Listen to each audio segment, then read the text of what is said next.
Welcome to our Arts and Crafts portfolio for the Branwen project. To start with, I'll show you some of these amazing charcoal drawings. You can also see some of the watercolour paintings we did for some of the backgrounds in the film and animation clips. Now I'll hand you off to Coco to tell you more about these amazing artworks. The first pictures we drew were the characters from the story. We were allowed to choose between Bendigeidfran, Branwen, Matholwch and Ysgol. Charcoal can be very messy, but it does allow you to rub shadows with your fingers and create 3D shading effects.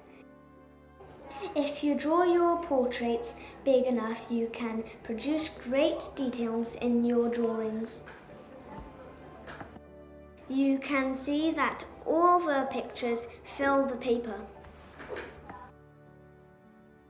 We also had a chance to produce our own portraits. Here are the charcoal portraits drawn by Dosbarth Cochen. You can also see some digital pictures drawn with an app called Picasso.